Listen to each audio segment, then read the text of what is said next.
আজকে রোদ উঠছে, এক সপ্তাহ বৃষ্টির পর বাইরে রোদ ঝলমল করছে। খুব ভালো লাগলো রোদ দেখে, মানে আকাশ এবং গাছপালার একটা খুব ভালো কম্বিনেশন। খুব ভালো লাগছে আমার, মানে পরিবেশটা খুব সুন্দর। এই জন্য ভিডিও করলাম, আপনাদের সাথেও শেয়ার করলাম। রোদ দেখে একটা কথা মনে পড়ে গেল যে মেঘ কখনো রোদকে আড়াল করতে পারে না, মেঘ কখনো সূর্যকে আড়াল করতে পারে না। তেমনি আপনার কষ্ট কখনো সুখকে আড়াল করতে পারবেন না।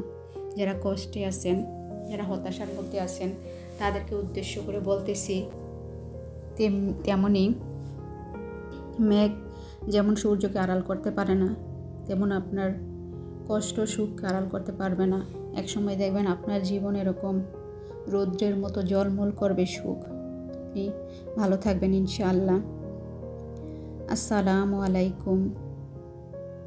যে যেখান থেকে আমার ভিডিওটি দেখতেছেন তাদেরকে অসংখ্য ধন্যবাদ। শিল্পী ডেইলি ভ্লগে আপনাকে স্বাগতম। যারা যারা কষ্ট করে ভিডিওটি দেখতেছেন তাদেরকে ভিডিওর শুরুতে একটি ছোট্ট অনুরোধ থাকবে, আপনাদের যদি আমার ভিডিও খুব ভালো লাগে তাহলে একটি লাইক দিবেন ইনশাআল্লাহ। আজকে রোদ আছে, রোদের সাথে বাতাসও আছে। দেখছেন পাতাগুলো কিভাবে জ্বলছে বাতাসে। মানে রোদ উঠলে এমনিতেই তো গরম, আর বৃষ্টির রোদ মানে দ্বিগুণ গরম। কিন্তু বাতাস আছে আলহামদুলিল্লাহ, বাতাসের কারণে অত বেশি খারাপ লাগতেছে না, রোদ খুব ভালো লাগতেছে। বাতাস না থাকলে খুবই খারাপ লাগতো, কিন্তু এখন বাতাস থাকার কারণে মনে হচ্ছে না যে রোদ্রে খারাপ লাগতেছে। গ্রামের পরিবেশ মানে সবুজ প্রাকৃতিক পরিবেশ, এটা দেখলে মনে হয় সবারই মন ভালো হয়ে যাবে। বিশেষ করে আমার খুবই পছন্দ গ্রাম। আমার গ্রামের প্রত্যেকটা জিনিস, গ্রামের গাছপালা, গ্রামের বাড়িঘর, সব কিছু মিলিয়ে আমার খুব ভালো লাগে। আমি এখন ভাত খাবো। আজকে ভাত খাওয়াটা আপনাদের সাথে শেয়ার করলাম। মাছ ভাজি দিয়ে ভাত খাবো। আমার যে কোনো মাছ ভাজি খুব ভালো লাগে। বিশেষ করে খাওয়ার পর কাজ করা সবচেয়ে উত্তম। আপনার খাবারটা হজম হলো, আপনার ডায়েট করতে হলো না, আর হচ্ছে গিয়ে আপনার এনার্জি থাকে প্রচুর কাজের মধ্যে। না খেয়ে কাজ করলে শরীর এমনিতেই খুব দুর্বল লাগে। এই কারণে আমি যখন কাজ করি, এটা আমার রুটিন, আমি ভরপুর খেয়ে নিই। দেখা যায় তখন আর ব্যায়াম করার প্রয়োজন হয় না, ডায়েটের প্রয়োজন হয় না। খুব সুন্দর কাজ করার সাথে সাথে খাবারটা হজম হয়ে যায়। দেখা যায় খাবারের আমার কোনো ঝামেলা হলো না।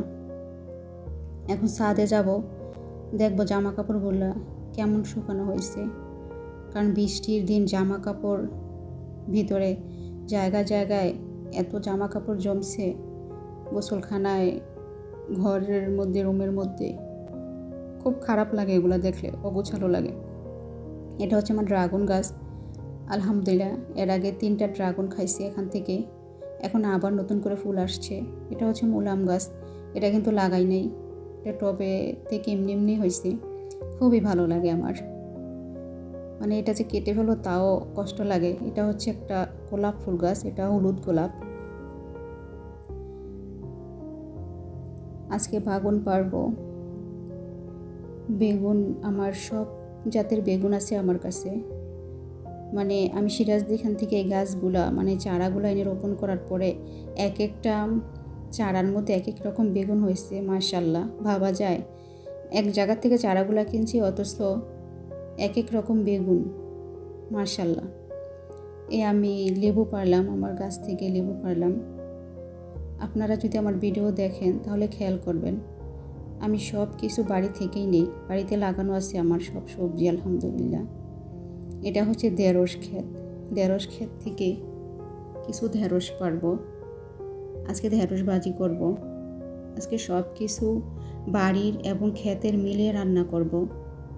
আর বিশেষ করে যারা গ্রামে থাকেন তারা অবশ্যই জেনে থাকবেন, গ্রামে আপনি 1 মাস বাজার না করলেও, সবজি না কিনলেও আপনার চলবে। মানে গ্রামে নিজে রোপণ করা সবজি, আবার ক্ষেত থেকে তুলে এনে সবজি রান্না করা যায়। এটা খুব ভালো, যারা গ্রামে আছে তাদের এটা খুবই একটা সুবিধা। আবার হচ্ছে গিয়ে টাটকা সবজি, ভাবা যায় আপনি ফ্রেশ সবজি পেলেন, দেখতে কত সুন্দর, এটার পুষ্টিগুণও তো বেশি। আজকে ঢেঁড়স ভাজি করব। আর যে বেগুনটা উঠানো হয়েছে সামনে থেকে, মানে আমার গাছ থেকে, সেই বেগুনের ভর্তা করব। আজকে মোটামুটি সব কিছুই নিরামিষের মধ্যেই পড়ে। আজকে এরকম খেতে ইচ্ছে করলো। প্রতিদিন মাছ, গোশত এসব খাবার থেকে বিশেষ করে এখানের মধ্যে যে ভর্তাটা বানাবো, সেটাই আমার সবচেয়ে বেশি পছন্দের একটা খাবার। মানে সব খাবারের মধ্যে যদি ভর্তাটা থাকে তাহলে আমার খুব ভালো লাগে। এখানে হিটারের মধ্যে পানি গরম হতে দিয়েছি। এই যে আমার ঢেঁড়স ভাজিটা শেষ। যে মরিচ টানলাম, পেঁয়াজ টানলাম, মানে এগুলো একসাথে করে তারপর ভর্তা করব। এই ভর্তাটা নষ্ট হয় না। ভর্তা খাওয়া যায়, বেগুনের ভর্তা বিভিন্নভাবে খাওয়া যায়, আমিও খাই বিভিন্নভাবে, কিন্তু আজকে এভাবে বানাবো। এখানে একটা শুটকির তরকারি রান্না করব। মানে শুটকি আমার খুব পছন্দের একটা খাবার, এটা অলরেডি অনেকবার বলে ফেলেছি। মানে বলতে ভালো লাগে, কেননা শুটকি যে কোনো আইটেম আমার ভালো লাগে, তো সেই জন্য বলি। আজকে শুটকি রান্না করব। কাঁঠালের বিচি দিয়ে শুটকি কে কে খান কমেন্টে জানাবেন। কেননা এক এক রকমভাবে এক এক এলাকার মানুষ কাঁঠালের বিচি রান্না করে খেয়ে থাকে। আমরা এরকমভাবে খাই, অন্য এলাকার মানুষ আরেকভাবে খায়।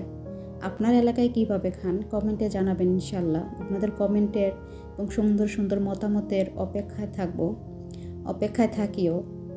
কেননা যে কোনো বিষয়, প্রশংসা হোক, যে কোনো ভালো কথা হোক, শুনলে এমনিতেই মানুষের মন ভালো হয়ে যায়। সেই জন্য আপনাদের মতামতের অপেক্ষায় থাকলাম। এই যে আমার ভর্তাটা বানানো হচ্ছে, এটা বাটনায় বানাচ্ছি ভর্তা। এটা হচ্ছে কি কলা। এই এলাকায় প্রচুর কলা গাছ আছে। মানে আপনি যেই বাড়িতে যাবেন কলা কিনে আনতে পারবেন। এই যে আমার ভর্তা বানানোটা শেষ। এদিকে আবার কাঁঠালের বিচির তরকারি বসায় রাখছি। একসাথে 2-3 রকমের রান্না করলে খুব বেশি ঝামেলা হয়ে যায়। মানে কোনটা নাড়া দিতেছি, কোনটা আবার নামানো লাগতেছি, খুবই ব্যস্ত। আল্লাহ হাফেজ।